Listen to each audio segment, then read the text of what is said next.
Chers amis, bonjour, j'espère que vous allez bien, ainsi que tous ceux que vous aimez. On entre directement dans le vif du sujet. L'athée scientiste est-il viscéralement malhonnête? D'abord, la définition d'un scientiste. C'est une personne adepte de la théorie de l'action de la science comme seul moyen d'éducation et de lutte contre les croyances. La science elle-même devient le Dieu des dieux, la divinité suprême. Exemple, il veut une preuve scientifique de tous les phénomènes. C'est un vrai scientiste. Quand on rajoute scientiste à athée, quand l'athée est scientiste, c'est la fin de la raison. J'ai toujours dit que l'athée a démissionné de sa raison, a démissionné de son cerveau. L'athée scientiste, c'est pire encore. D'accord? Un peu d'histoire, s'il vous plaît. Il paraît que le christianisme devait être une religion universelle.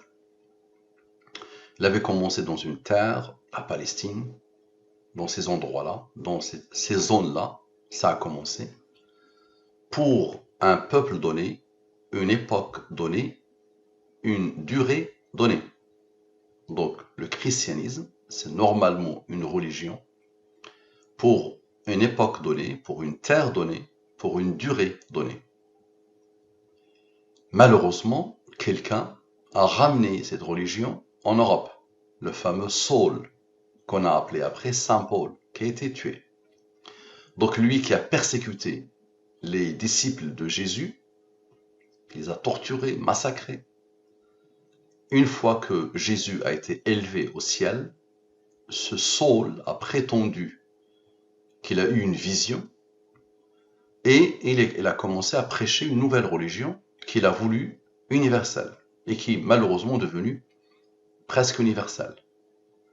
Cette religion qui ne devait pas être universelle, qui n'était pas outillée pour être universelle, a causé des ravages que vous ne pouvez pas imaginer, que vous pouvez vérifier. D'accord? Malheureusement, en Europe et partout dans le monde et surtout en Occident, en réaction à cette religion qui ne pouvait pas être universelle et qui était anti-science, qui était contre la science et qui a été présentée aussi comme une religion anti-science. Lors du fameux siècle des Lumières, en réaction, les athées ont refusé tout ce qui a un lien avec la religion.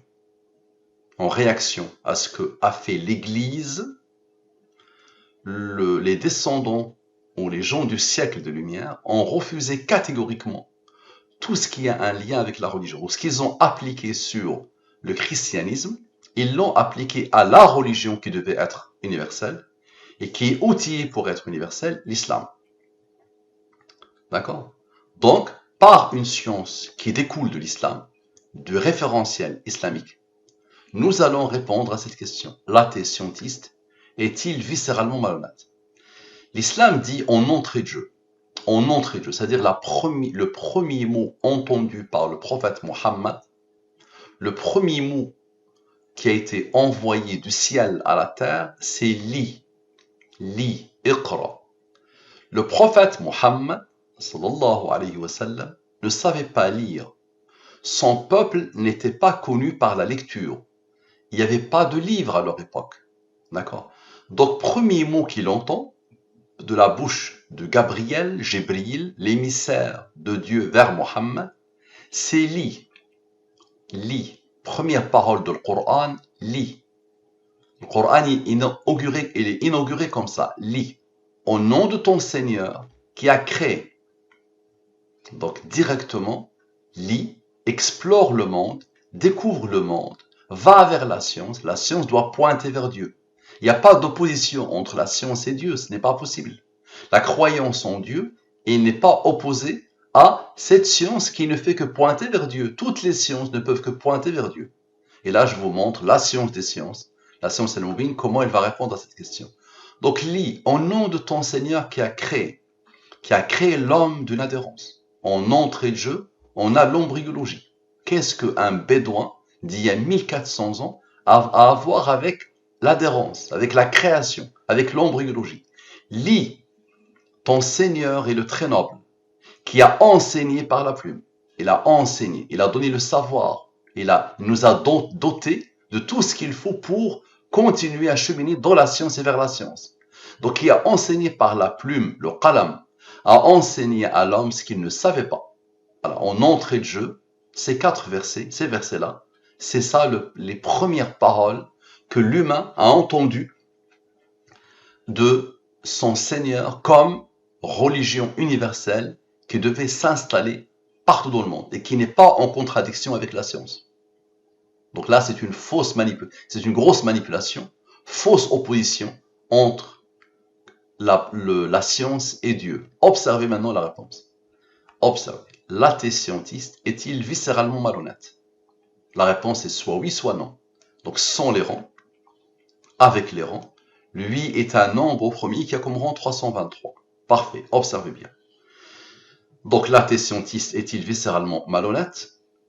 La somme sans les rangs, la somme avec les rangs et le rang. Le voilà, 323.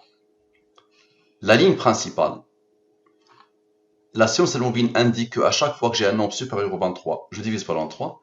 Le reste est 11. 11 est premier, il a comme rang 5, qui a comme rang 3, qui a comme rang 2, qui a comme rang 1. Le 89, tu peux le diviser par le 23, le reste est 20. Le 89 lui-même est un nombre premier qui a comme rang 24. 24 divisé par le 23, le reste est 1. Le 2 est premier, il a comme rang 1. Donc le maximum que ces deux nombres peuvent donner selon la science al-Mubin, c'est ça. Ces nombres-là ne sortent pas de mon chapeau, et ce n'est pas le hasard qui les a posés. Vous allez comprendre pourquoi. Observez. Nous avons la signature, l'identité numérique de celui qui a codé. Elle est là. Le nombre premier 89. Le premier nombre premier de la bande. Plus 24. Plus 1. Égale à 114. Ok. Maintenant, observez bien. Les autres. 20. Avec le deuxième nombre premier. 20 plus 2 plus 1. La signature. Première signature, deuxième signature, les cœurs des nombres mystérieux, le 114 et le 23. Le 114 et le 23 qui vient du référentiel islamique. Le 114, c'est l'identité numérique d'Allah, l'identité numérique de Coran. Le 23, c'est la durée de la révélation. Le prophète a appelé l'humanité à Allah pendant 23 ans. Le 40, c'est l'âge du prophète quand il a rencontré la révélation. Et c'est le seul âge cité dans le Coran, Surat 46, verset 15. Le 30, c'est le nombre qui accompagne le seul âge cité dans le Coran, et c'est le nombre de nombres premiers entre 1 et 114. Il avait 40 ans quand il a rencontré la révélation, le prophète. Il a prêché pendant 23 ans, il est mort à 63 ans. Ce sont les nombres mystérieux. Donc observez bien. Premier nombre mystérieux, deuxième nombre mystérieux, et les premiers là comme rang 9. Parfait. Maintenant, les autres nombres. La somme ici, observez, égale à 100. Ok. Maintenant, 23 moins 9 égale à 14. 14 est le rang du nombre 843. D'abord 100 plus 14 égale à 114. Et la boucle est bouclée. Donc nous avons eu le 114. Ensuite, nous avons eu le 23. Cette partie-là est bouclée. Il restait cette partie-là. Ça a donné le 100. Le 23 et le 9 donnent le 14. 100 plus 14, la boucle est bouclée. Maintenant, observez bien. 114 plus 23 plus 9 plus 100 moins 43 plus 14. Observez bien. Donc la somme de tous les nombres, moins le 43 qui n'avait pas encore travaillé, égale à 331. Oui sans les rangs, oui avec les rangs. La question est, l'athée scientiste est-il viscéralement malhonnête? La réponse est clairement oui, à la perfection. On voit bien un raisonnement divin. Je ne fais que le décoder. C'est pas moi qui a codé ça, moi je ne fais que le décoder. Qui a posé ces nombres? Pour qu'il fasse ça, observez le cheminement. Maintenant, observez bien. Lui, il est premier, il a comme rang 67, qui a comme rang 19, qui a comme rang 8. Maintenant, observez bien. Observez. 11, plus 5, plus 3, plus 2, plus 1, plus 20, plus 1. C'est-à-dire ces nombres-là, au même niveau. Lui, il s'est isolé. Donc ces nombres-là, donnent quoi? Donne le 43. 43 est premier, il a comme rang 14. Donc encore une fois, tous ces nombres, moins le 43, donne le 331. Oui sans les rangs, oui avec les rangs. Parfait. Maintenant, observez bien. Le 14 ici, qui n'a pas encore travaillé, plus le 9 ici, donne le 23.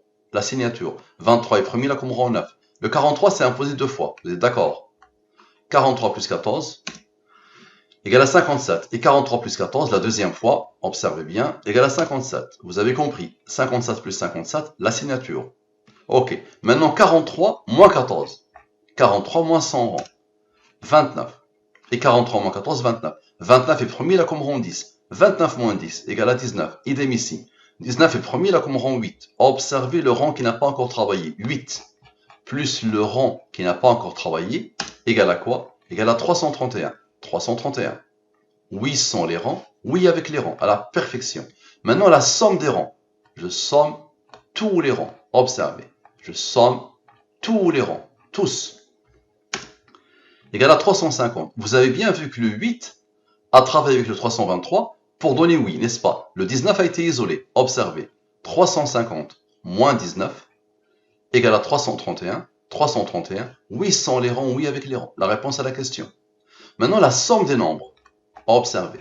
Je somme tous les nombres. Tous. OK? Égale à 11 467. Malgré la rareté des nombres premiers, il est premier là comme rang 1382.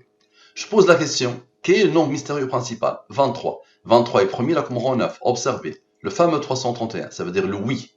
Moins 23 moins 9 égale à 299. Observez. 11 467 plus 299 égale à 11 766. C'est quoi ça? C'est lis au nom de ton Seigneur qui a créé l'homme d'une adhérence. Lis, ton Seigneur est le très noble, qui a enseigné par la plume, a enseigné à l'homme ce qu'il ne savait pas. Le fameux verset. J'ai arrêté ici, j'aurais pu continuer avec les rangs ici, et ce rang, et je somme les rangs, mais c'est bon, c'est clair, plus clair que ça, tu meurs. Donc, la réponse c'est oui, oui, l'athée scientiste est malhonnête. Quelle que soit la preuve, il va la refuser. Il va inventer le multivers, il va inventer tout et n'importe quoi. Il va inventer des choses qui n'ont ni queue ni tête, qui sont en opposition totale avec le strict minimum de la raison, juste pour refuser Dieu.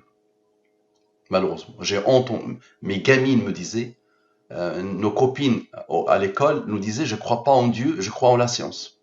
Les petites gamines de 9-10 ans répètent les bêtises des parents, malheureusement, qui sont devenus des scientistes finis et infinis, juste pour le plaisir de refuser Dieu. Donc une manipulation sans nom. Ils ont été manipulés à la perfection, malheureusement, une manipulation insidieuse, malheureuse, minable, passe pour opposer la science à Dieu, alors que la science, toute science ne peut que pointer vers Dieu. Dieu dans le Coran, il dit « Innama yakhshallaha min ibadihi al-ulama » Ce sont les savants, les scientifiques, ceux qui respectent la science et qui la connaissent, qui craignent Allah, qui ont la crainte révérentielle d'Allah.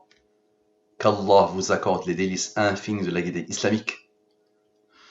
Propagez, faites connaître cette science qui dépasse l'entendement. Merci à vous, à la prochaine.